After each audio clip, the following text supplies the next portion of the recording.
Palavra da Verdade, com Hernandes Dias Lopes. Abra então sua Bíblia comigo, por favor.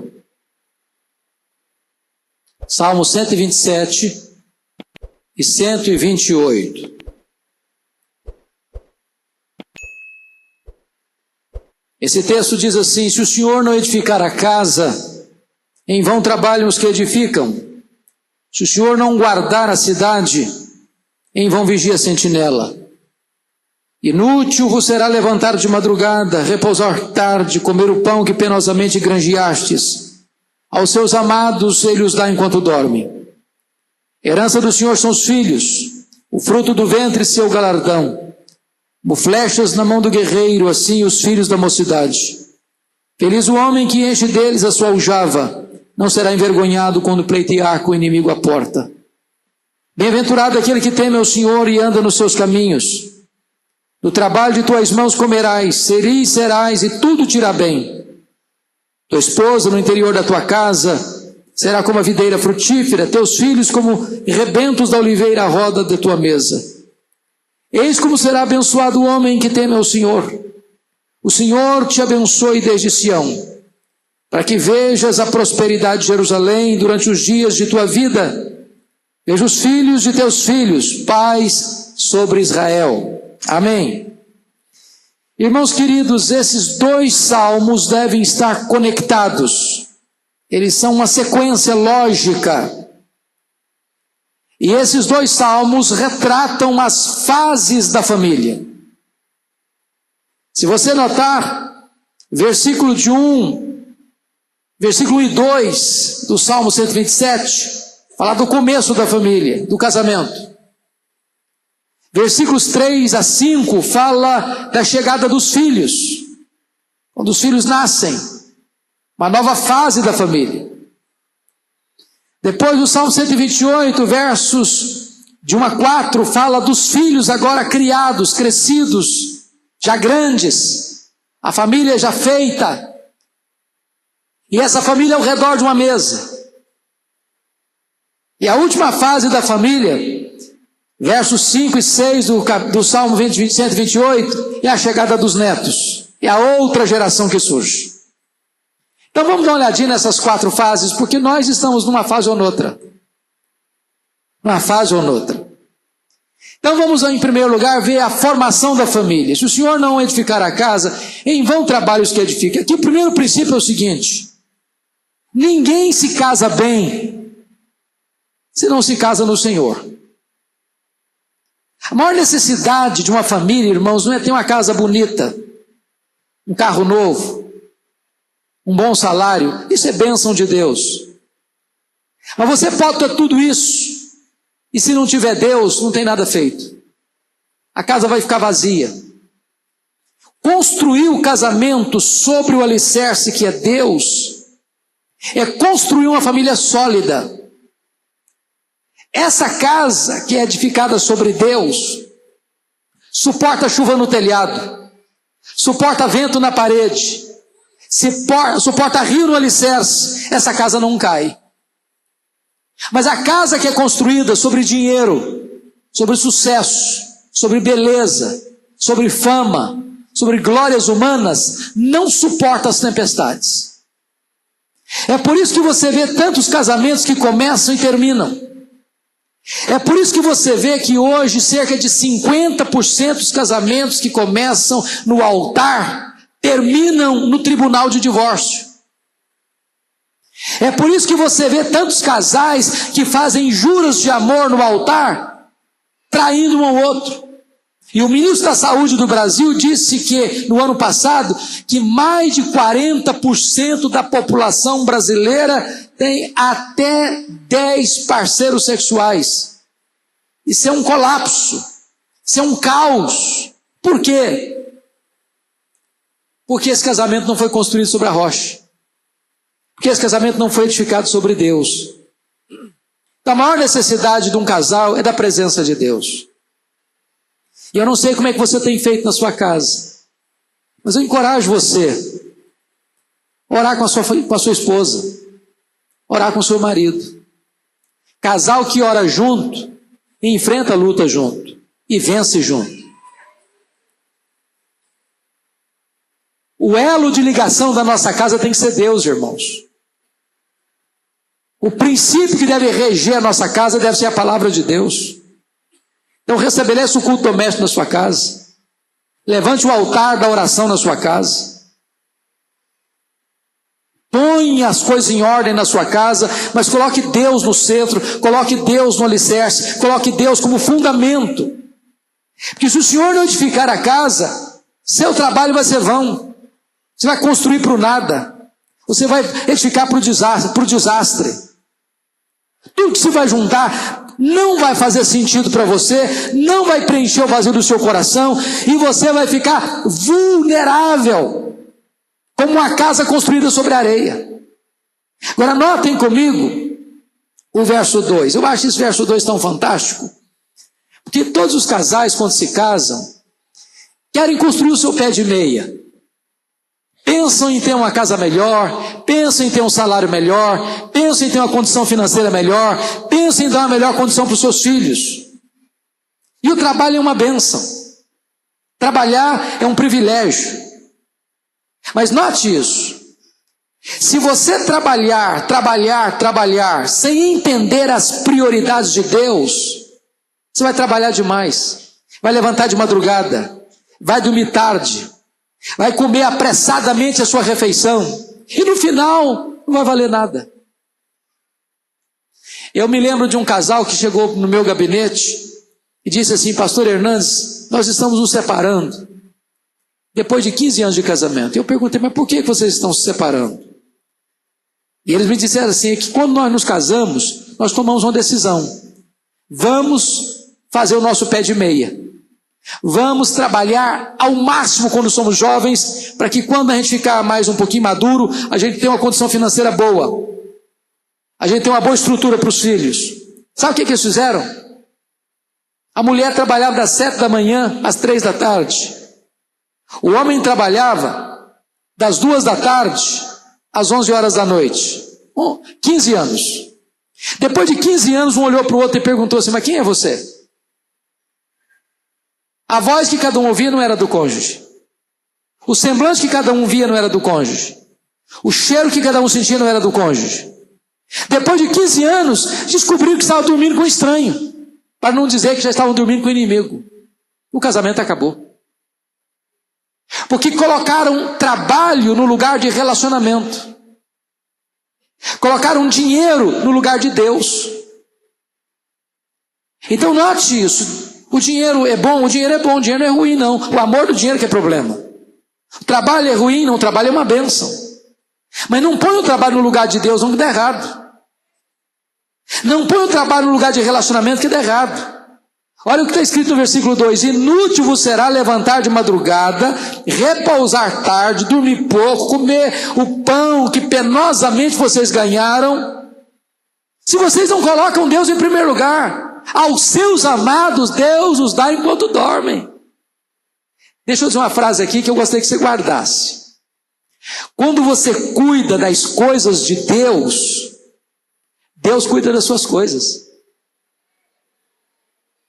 Quando você busca em primeiro lugar o reino de Deus, as demais coisas são acrescentadas.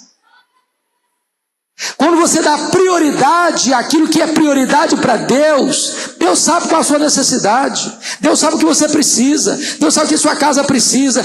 Deus é quem é o nosso provedor, irmãos. Então aqui está um princípio. Eu sei que eu estou falando aqui para alguns casais jovens, eu estou falando talvez para alguns solteiros, eu estou falando para alguns pais que estão preparando os filhos para se casarem. A nossa geração hoje está muito diferente dos nossos pais. Muito diferente. Rapaz e moça hoje quer casar com tudo pronto, não é verdade? É a cultura nossa.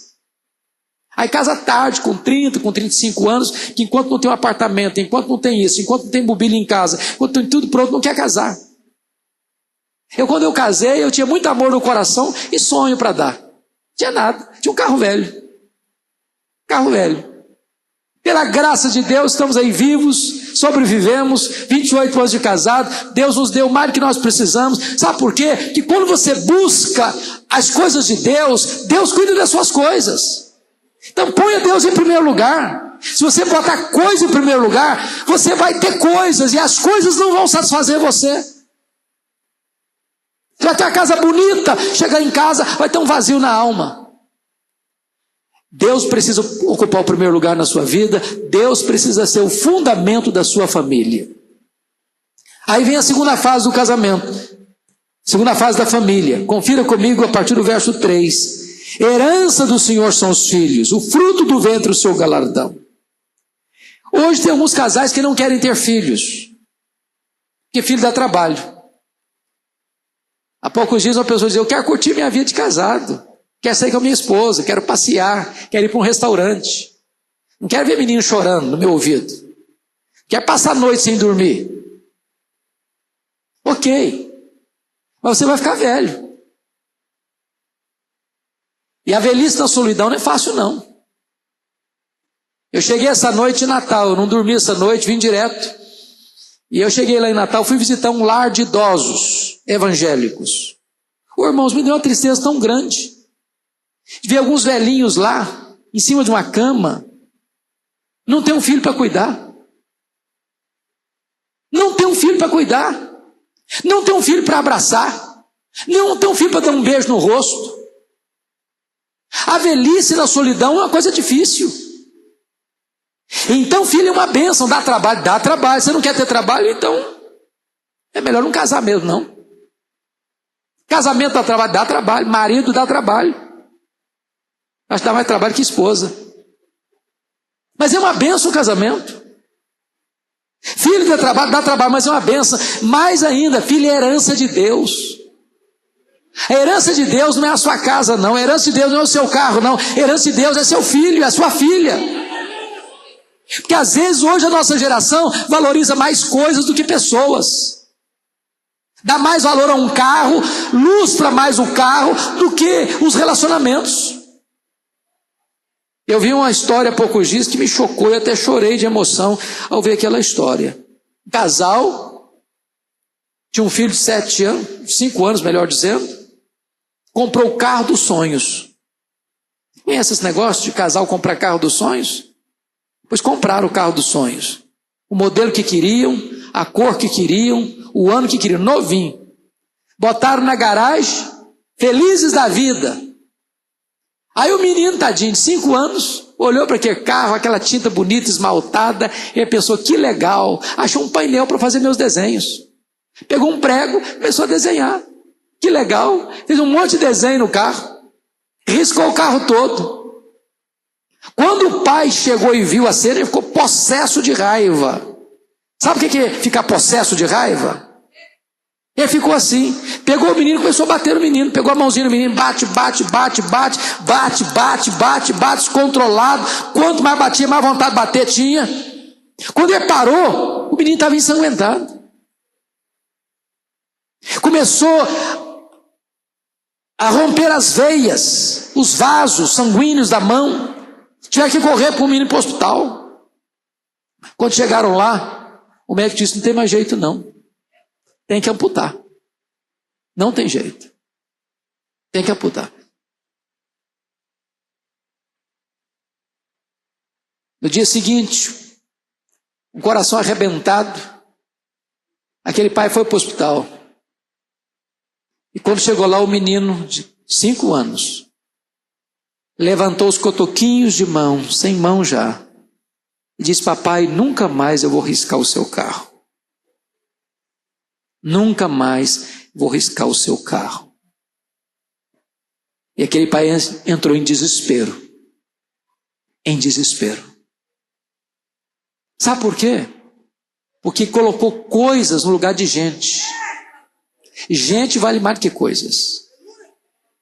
Deus, pessoas e coisas. Nós adoramos a Deus, nós amamos pessoas, nós usamos as coisas. Se a gente inverter isso, a gente esquece Deus, ama coisas e usa pessoas. Os nossos filhos são nossa herança. Não é o carro, não é o apartamento, não é a casa. Agora note mais. Versículo 4 diz que os filhos são como flechas na mão do guerreiro. Que figura maravilhosa. No passado, as guerras eram guerras onde se usava o arco e a flecha. E se você parar para pensar no guerreiro, a primeira coisa que o guerreiro tem que fazer é carregar as flechas nas costas. E eu quero dizer para você que pai e mãe carregam os filhos no coração, no ventre, nos braços e no bolso. No bolso. No bolso. Então a primeira coisa é que o guerreiro tem que carregar os filhos. Não dá para gerar filho e largar para lá.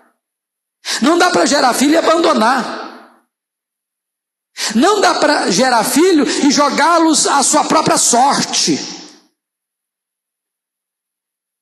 A segunda coisa que o guerreiro faz é que nenhum guerreiro carrega a flecha só para carregar.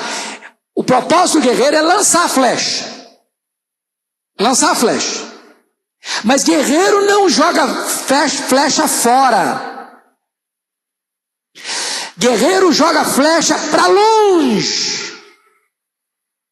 Não para pertinho. Sabe o que significa isso? Você e eu, pai e mãe, não criamos filhos para nós mesmos. Nós criamos os filhos para a vida. Nós lançamos os nossos filhos como se lança uma flecha. Para longe. Para longe. Pode ter certeza disso, irmãos. Algumas famílias, por não preparar os filhos para a vida, formam um verdadeiro clã. Aí casa um filho, dá uma puxadinha na casa, bota lá dentro. Casa a filha, faz outra puxadinha na casa e bota lá dentro. Aí nasce os netos, faz outra puxadinha na casa para acolher os netos. E vira uma confusão. Sabe por quê? Tem um ditado popular que diz assim: quem casa, quer casa. É melhor você morar numa tapera do que morar numa mansão com seus pais, com seus sogros. Sabe por quê, gente? Sabe por quê? Marido e mulher, às vezes, dão umas desentendidas. Ou nunca aconteceu com vocês isso? Vocês já são mais crentes do que eu, nunca tiveram, né? Um probleminha. Não tem hora que você está assim, parece que chupou limão o dia inteiro, está bem mal-humorado? Agora imagine você, se você dá uma palavra meio atravessada com a sua mulher e o sogrão está do lado. Você acha que vai ficar feliz com você, com o genro? Vai gostar disso? Você daqui a 5 minutos se acertou com a sua mulher, está de bem com a vida de novo, está abraçando e beijando, todo feliz da vida, mas o sogrão não ficou feliz com você não, é que o troço vai durar anos. Anos. Atravessado na garganta dele. Então preste bem atenção nisso. A gente prepara os filhos como uma flecha para jogá-los para longe, não para ficar debaixo da barra da nossa saia, como se diz o outro. Prepara os filhos para a vida. Terceira coisa do guerreiro: o guerreiro não joga a flecha para longe a esmo, não. O guerreiro só joga a flecha no alvo certo. E o que é o alvo certo? Nós criamos os nossos filhos para a glória de Deus. Nós criamos os nossos filhos para que o reino de Deus se expanda. Irmãos, às vezes, sabe o que tem visto hoje na nossa geração? É que muitos pais transferem para os seus filhos as suas frustrações. Eu queria ser isso na vida, não fui, meu filho vai ser. Eu queria ter estudado isso e aquilo, não estudei, meu filho vai estudar. E aí ele projeta no filho tudo aquilo que ele queria ser na vida e não foi. E às vezes ele nem pergunta se essa é a vocação do filho, se o filho tem pendor para isso, se o projeto de Deus para o seu filho é outro, e ele quer moldar o filho dele do jeito dele, ao gosto dele, para realizar os sonhos dele. Nós precisamos criar os nossos filhos para realizarem os planos de Deus, os projetos de Deus, lançando-os na direção da vontade de Deus. Então note isso. Seus filhos são herança. Seus filhos são flechas. Nós temos que investir nos nossos filhos. Investir nos nossos filhos não é apenas dar roupa para eles, não é apenas dar comida para eles, não é apenas dar teto para eles, não é apenas dar educação para eles, porque nós poderemos dar tudo isso se os nossos filhos se perderem. Conforme nós já olhamos agora há pouquinho na história do Ezequias, a coisa mais importante que nós precisamos fazer para os nossos filhos é ganhá-los para Cristo. É que eles conheçam a Deus, é que eles temam a Deus, e que eles sirvam a Deus. Porque os nossos filhos podem ocupar as posições mais altas, os cargos mais elevados, alcançarem o topo da pirâmide social. Se eles não conhecerem a Deus, eles terão riqueza, mas estarão perdidos. Perdidos. Então a segunda fase da família é a fase dos filhos pequenos. Vamos ver a terceira fase? Veja o Salmo 128, versículos de 1 a 3. Agora diz assim: bem-aventurado, feliz aquele que teme ao Senhor e anda nos seus caminhos. Então, preste atenção, uma coisa boa. Como é que começou essa família? Estruturada em Deus. Se o Senhor não edificar a casa, em vão trabalham os que edificam. Mas aí a família continuou a sua história. Os filhos chegaram. Para onde foi essa família? Continuou o temor de Deus. Porque às vezes as pessoas começam bem e depois desviam. Começam bem e depois se afastam. Começam bem e depois têm outras prioridades. Começam bem, mas depois esquecem-se dos compromissos assumidos na presença de Deus. Essa família aqui, ela é bem-aventurada porque ela continua temendo a Deus e andando nos caminhos de Deus. Ora, veja o verso 2. Do trabalho de tuas mãos comerás, feliz serás, e tudo te irá bem. Agora compara esse verso 2 com o verso 2 do 127. Está lá no 2 do 27, é o seguinte: inútil vos será levantar de madrugada, dormir tarde, comer o pão que penosamente vocês ganharam, porque Deus dá aos seus santos, aos seus amados, enquanto eles dormem. Deus faz hora extra para você quando você busca em primeiro lugar o seu reino. Agora, essa família está fazendo o que agora? Veja você o 2, do 28. Do trabalho de tuas mãos comerás, feliz serás e tudo te irá bem. O que você vê aqui? Integridade. Não tem esperteza. Eu vou fazer um negócio ilícito aqui, vou ganhar uma bolada. Vou fazer uma falcatruazinha, vou encher o bolso, vou garantir meu futuro. Vou dar uma propina para fechar aquele acordo, para fechar aquele negócio. Eu só vou vender se eu receber propina. E aí ganha muito dinheiro. E depois não pode andar de cabeça erguida na rua. Esse texto está dizendo que um casal que começa bem precisa continuar bem. Não pode perder o rumo no meio do caminho. Integridade moral. Deixa eu dizer uma coisa para vocês, irmãos. O maior patrimônio, a maior herança que um pai e uma mãe pode deixar para um filho, para uma filha, é exemplo. Exemplo. É caráter. É melhor ser filho de um pai e de uma mãe pobres do que ser filho e filha de pais ricos, mas desonestos. A melhor coisa é você poder dizer o seguinte: papai e mamãe não puderam me dar luxo, mas eles me deram exemplo. Me ensinaram caráter, me ensinaram o que é ter dignidade, me ensinaram que eu preciso trabalhar e comer o pão do fruto do meu trabalho, e não do fruto do roubo, da desonestidade, da corrupção. Agora notem mais, notem mais. Quando você come do fruto do seu trabalho, diz o texto, você vai ser feliz. Feliz. Ô gente, alguém já disse o seguinte, que as pessoas mais felizes são aquelas que chegam em casa cheirando graxa e comem um bom prato de arroz com feijão e dormem a noite toda bem dormida. A Bíblia diz em Provérbios que é melhor você comer um prato de hortaliças mas com paz na sua casa, com harmonia no seu lar, com a consciência tranquila diante de Deus, que você ter churrascada, mas viver uma vida perturbada e inquieta. O que adianta uma pessoa que se corrompe e que rouba o erário público e que vai para um restaurante e paga R$1.000 num prato e R$23.000 uma garrafa de vinho? Se ele volta para casa perturbado, se ele não tem paz na alma, se ele sabe que aquele luxo todo foi fruto de roubo, que lá na ponta uma criança está morrendo na porta do hospital sem atendimento porque o dinheiro que devia ir para lá ele roubou.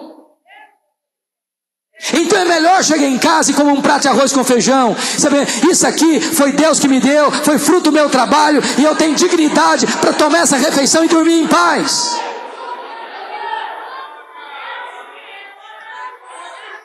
Olha o que está escrito no verso 3. Tua esposa no interior de tua casa será como a videira frutífera, teus filhos como rebentos da oliveira à roda da tua mesa. Que coisa linda é você ver uma família criada e unida. Porque quando os filhos são pequenos, a gente bota-os ao redor da mesa, eles querendo ou não. Não é verdade? Senta aqui, menino. Ele senta aqui. Fica ali. Ele fica ali. Sai e vai para lá. Ele vai para lá. Você não faz isso com um rapaz de 18 anos. Você não faz isso com uma moça de 25 anos. Não faz mais.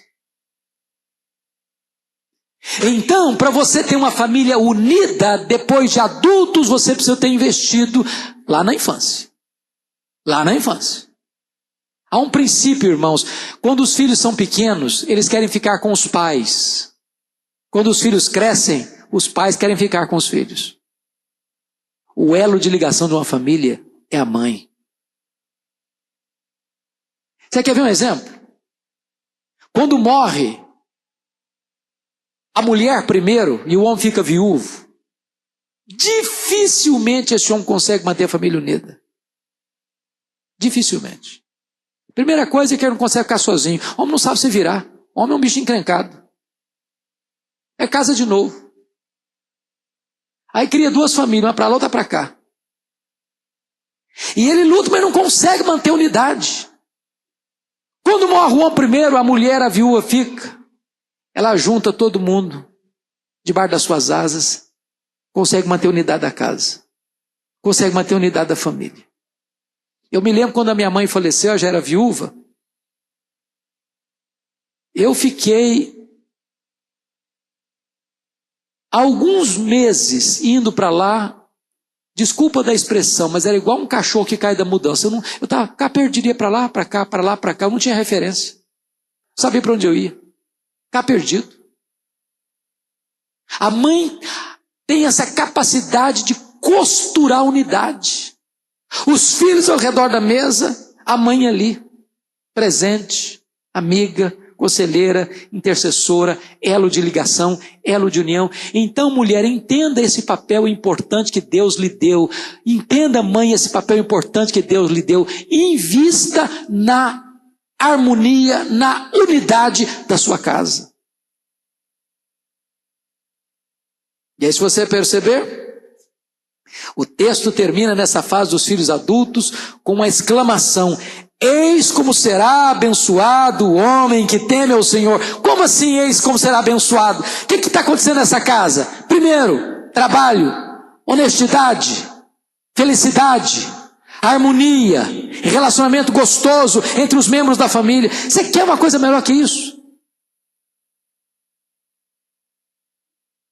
Ou, vamos pegar o outro lado. Você quer uma coisa pior que uma família desunida? Onde se ajunta para pior, como diz lá em Coríntios.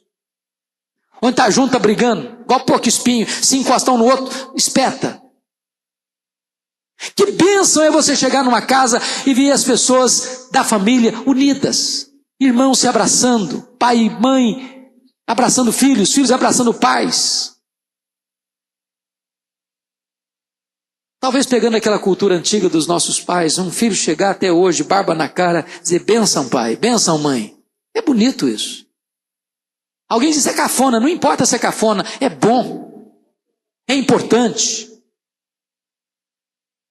Não importa se seu pai é quadrado ou redondo, se a sua mãe é quadrada ou redondo, respeite seu pai, respeite sua mãe. Quando você honra seu pai e sua mãe, Deus abençoa a sua vida. Esse é um mandamento com promessa, é o primeiro mandamento com promessa. Deus dá para você bem-aventurança, Deus dá para você longevidade. Essa família está unida. Isso é uma bênção. É uma bênção e é uma exclamação. Oh, como, veja como é feliz o homem que confia no Senhor. E a melhor expressão da bênção de Deus na vida de um homem e de uma mulher é a sua casa, é a sua família. Você pode ganhar o mundo, não faz sentido se você perde a sua família. Nenhum sucesso, conforme Josué diz, compensa o fracasso da família. Você não pode construir o seu sucesso sobre os escombros da sua casa. Mas aí vem a última fase. Confira comigo versículos 5 e 6. A última fase da família, agora é a outra geração que chega, a chegada dos netos. O Senhor te abençoe desde Sião, para que vejas a prosperidade de Jerusalém, durante os dias de tua vida, vejas os filhos de teus filhos, paz sobre Israel. Oh, coisa linda! Eu não sou avô ainda, estou na fila, ansioso para chegar o dia. Dizem os avós que ser avô é melhor que ser pai. Dizem as avós que ser avó é melhor que ser mãe. Você já pensou que alegria que é?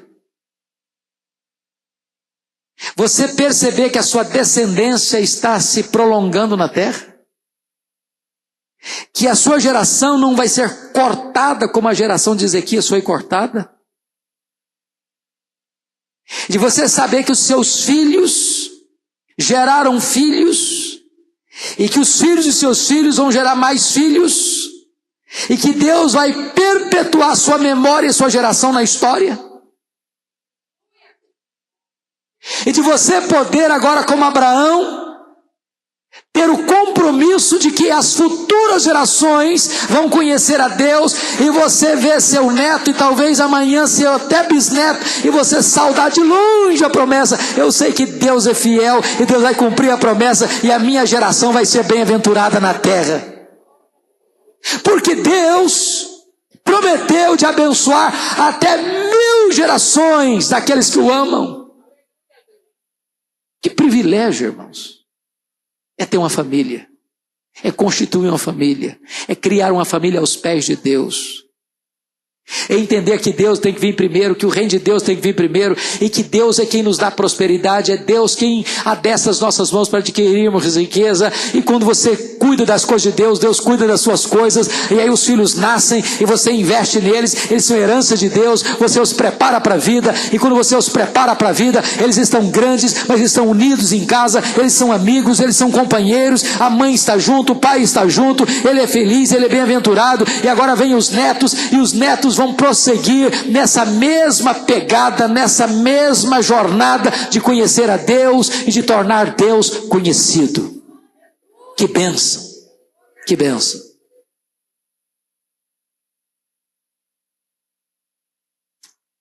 Como é que está a sua família? Como é que está a sua casa? Qual dessas 4 fases aqui é a sua? Você está começando? Quem está começando aqui? Levanta a mão. Quem está começando? Casamento, casalzinho de novo. Só tem pouca gente. Aqui, tem alguns aqui. Tem alguém solteiro aqui? Solteiro? Epa, alguns. Deus abençoe. Casamento abençoado. Maravilha. Deixa eu dizer uma coisa para vocês que Agostinho de Hipona me ensinou, pastor. Agostinho de Hipona, que viveu lá no 5º século, ele disse assim: nós devemos educar os nossos filhos 20 anos antes deles nascerem. Entenderam o que ele falou? Você educa o seu filho 20 anos antes dele nascer. Então, o estilo de vida que você está levando, meu filho, já começou a educação dos seus filhos. Sabe por quê? Amanhã seu filho vai perguntar para você: ô papai, como é que era a sua juventude, hein? Como é que você foi como jovem? E adolescente? Você respeitar seu pai, você obedecer a mamãe? Ou você era um filho rebelde? Aí você não pode mentir. Ah, meu filho, papai era complicado. Papai não respeitava papai e mamãe, não. Ah, então o senhor não vem dar uma de valentão para cima de mim, não. Moralista, não, porque o senhor não serve de exemplo para mim, não. Olha que complicação. Mas é bom quando você está chamando a atenção do seu filho, fala, olha, deixa eu dizer uma coisa, filho, papai já foi jovem com você, papai já foi adolescente com você, e papai, na época dele, respeitava papai e mamãe, papai falava, às vezes não precisava nem falar não, bastava um olhar, já era suficiente. Exemplo.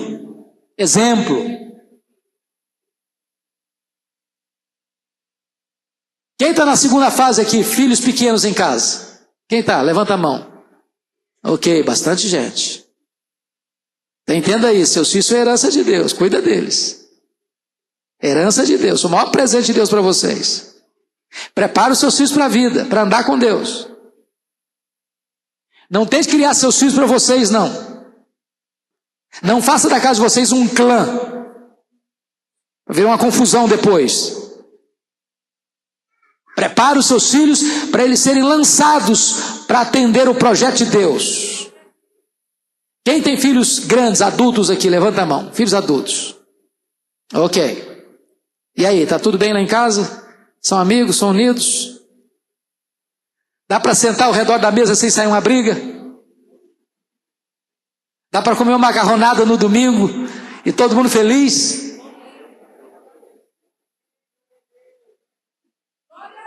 Pois bem, e aí? Quem são os vovozinhos, vovô e vovó aí? Quem é? Aleluia, tem muita gente bonita aí. Que vocês possam ver os filhos dos seus filhos.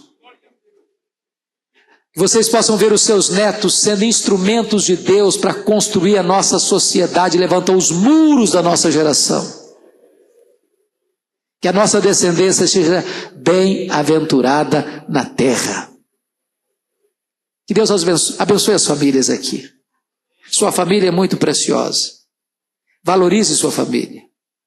Ame a sua família. Invista na sua família. Ore pela sua família. Eu quero dizer que você não tem uma família perfeita. Porque você não é uma pessoa perfeita.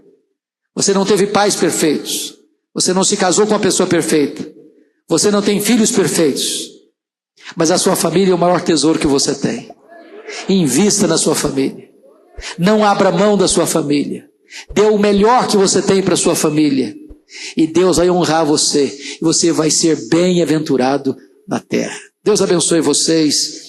Deus dê graça a cada um de vocês nessa noite. Amém.